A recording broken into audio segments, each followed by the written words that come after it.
Hello friends, I am Chevee. Welcome to my shed. How are you today? How's life in your world? How's things where you are? I hope it's fantastic and wonderful.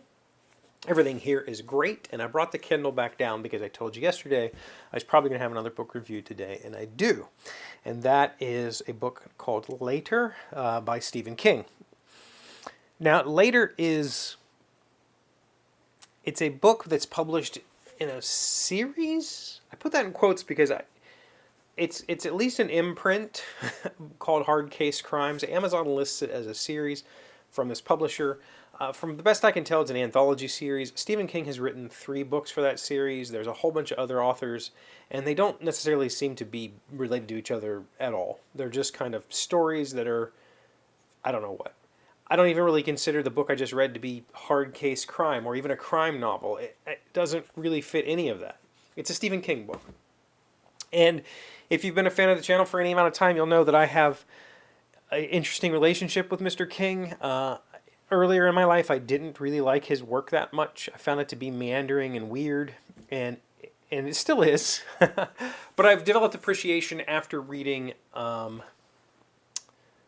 Stand 2 years ago. So in 2020, I read The Stand. I read it in like 10 days, and it really changed my perspective a lot on Stephen King's writing. Prior to that, my only real information about him was The Dark Tower, which I read it, and I guess I enjoyed it. I mean, I enjoyed it enough to finish it, but I wouldn't say I was a fan. I was critical, and I'm going to be critical of this book later.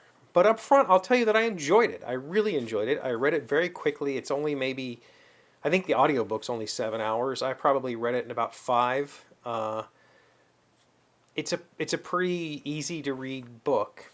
But it's got a lot of King-isms that pulled me out of the story a little bit. And to give you a semi, probably spoilery, but not super spoilery, it is a supernatural book.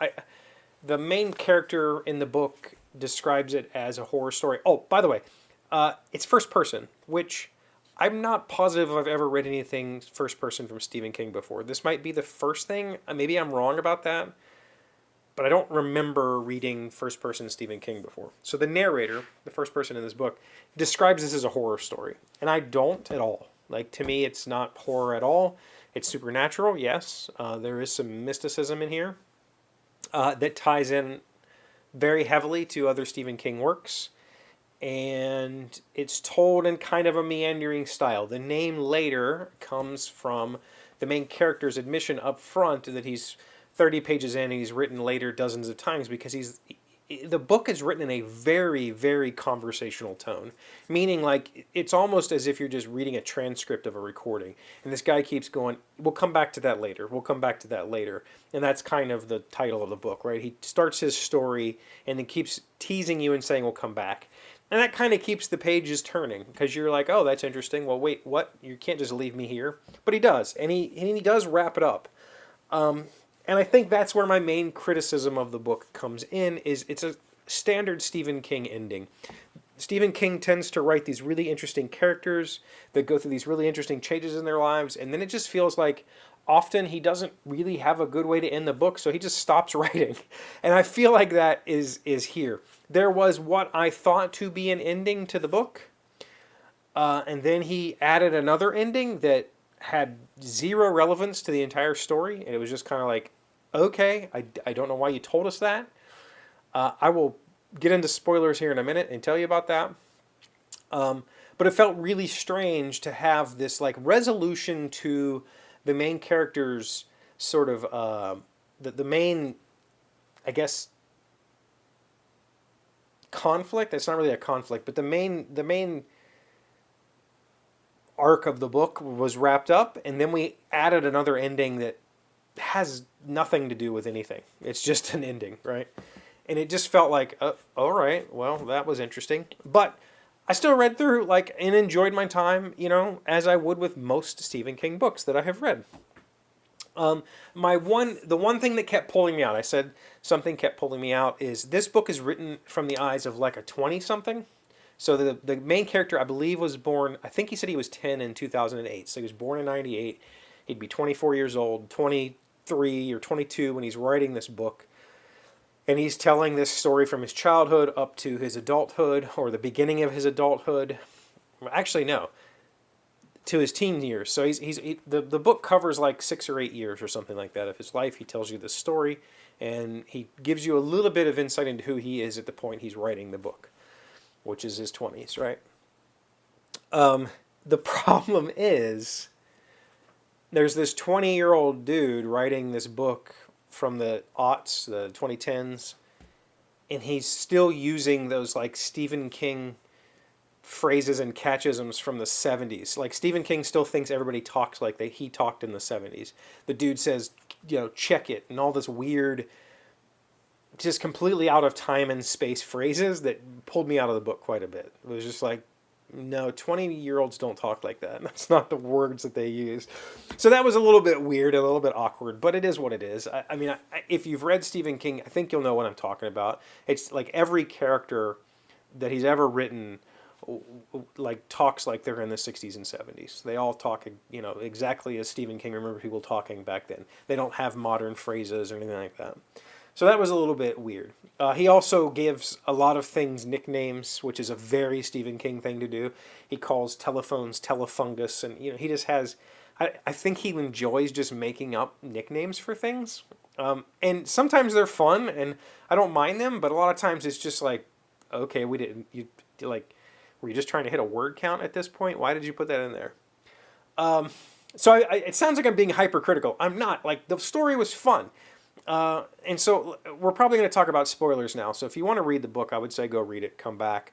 But the story is about a kid who sees ghosts. And in his childhood, he's basically forced to see a ghost that he doesn't want to see. And he asks the ghost some questions that the ghost doesn't want to answer. And that invites in some sort of otherworldly presence into that ghost. And that ghost ends up haunting the main character. And they end up in a sort of a duel. And that ghost keeps reappearing. So it's an interesting aspect of, it's kind of got that it to it, that Stephen King's kind of out of this universe entity coming into the universe and trying to take over. It has those roots, but it's told in a very fresh way. Like the kid sees ghosts, but the kid is just like, yeah, I see ghosts. Nobody really believes him. He talks to his mom about it. They figure out he can, and then people use him, including his mom and his mom's friend, use him for his ability because they think that he can bring them gains. And that's what ends up happening that causes him to get haunted. So it kind of just goes through this story of him coming of age with this ability, with adults in his life using him for that ability, and then ends in him being kidnapped by one of these adults and having to face his fear, having to face his ghost or his demon in order to save himself. And that's kind of the story. That's the ending that I thought could have been the ending, right? Like he goes and he ends up facing this, his fear. He summons his fear, literally, so that his fear could fight off this person that's attacking him. And there's success, and he ends up fighting the demon off, and all that stuff goes away, and he, his mom comes and saves him, and the cops are there. And that could have been the end of the book. It could have stopped right then and there. But instead we get this meandering story that we find out that he's a product of incest, and you're just like, what? Like his mom and his uncle is his dad. You find that out at the end of the book, and it has zero bearing on the story, like whatsoever. Yes, there's a tie back because when he goes to visit his uncle earlier in the book, his uncle says, "Who's that?" Meaning that his uncle could see this ghost.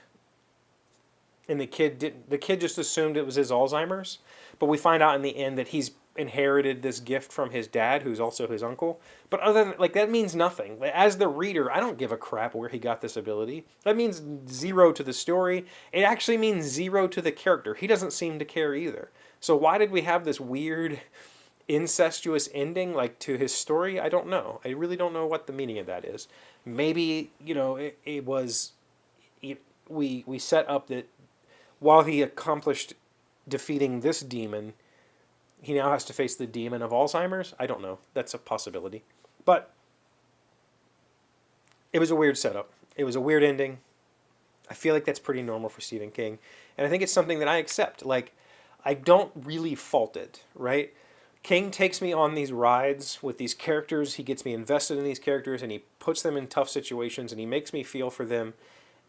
The rest of it doesn't really seem to matter. Like, yeah, the ending sucked. Oh well, like, I don't care because I went on this really amazing ride for the last 300 pages, and whatever happened before that, or whatever happens after that, that's just a, he has to put an ending to the book somehow, so he just came up with something. That's what it feels like most of the time. That's not a criticism. It's something that I accept. I know going into the book that's what I'm going to get, and I'm okay with it. And it was perfectly okay in this book. It was a really fantastic read. I really enjoyed it. It was fun to read first person from Stephen King. I hadn't really encountered that before. The pacing was really fun. The later thing, we'll get back to that, felt really conversational. It felt like how a person tells a story, not how an author writes a story. That was fresh and weird to me and new, and I liked it. Overall, I think the book was a really fun read and a good waste of 5 or 6 hours or however long it took me to read it. So that's later from Stephen King. I might go try to read some of his other. He did one called Joyland. I don't know. I haven't decided yet if I'm going to read any more of those.